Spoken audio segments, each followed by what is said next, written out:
অতিরিক্ত হজমের সমস্যা, গ্যাস্ট্রিক প্রবলেম, অ্যাসিডিটি, ঠিকমতো খিদে পায় না, বমি বমি ভাব, এমন সমস্যায় আমরা সিড থেরাপির ব্যবহার করতে পারি।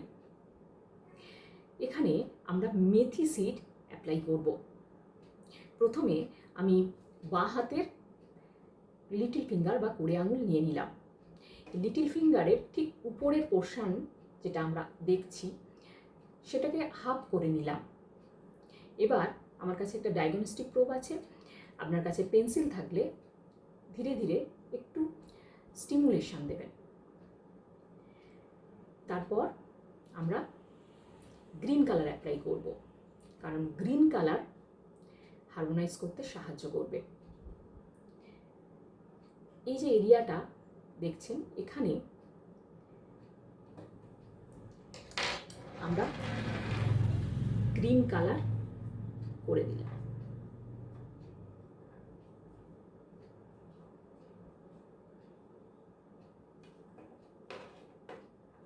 এবার আমার কাছে মেথি সিড আছে, মেথি সিড অ্যাপ্লাই করব।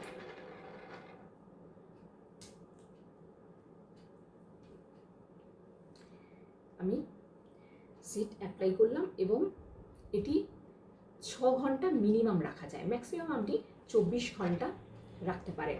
এই থেরাপিটি আপনি প্রতিদিন করতে পারেন, মিনিমাম 15 দিন এই থেরাপিটি অভ্যাস করতে পারেন।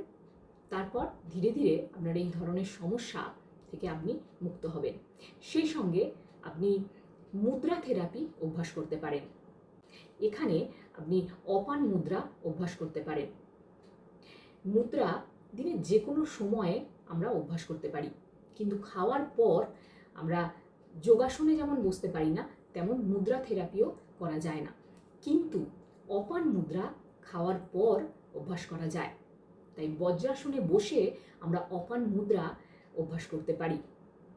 মিনিমাম 5 মিনিট থেকে 15 মিনিট মুদ্রা নিয়ে এইভাবে আমরা বসতে পারি। সেই সঙ্গে শ্বাস প্রশ্বাসে মনোযোগ দিতে হবে, এটা খুবই গুরুত্বপূর্ণ। নমস্কার, আমি শ্রুতি নন্দী, হোলিস্টিক হিলার এবং কোচ। আমি একটি ওয়ার্কশপ অ্যারেঞ্জ করেছি 4 দিনের জন্য, যেখানে আমি আকুপ্রেশার এবং মুদ্রা থেরাপি নিয়ে কথা বলবো।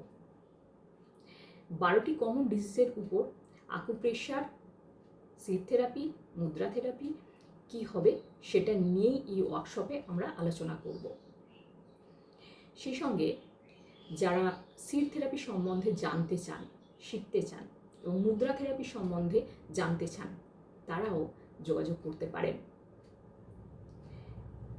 অনলাইন এবং অফলাইন দুভাবেই আমরা শিখতে পারি।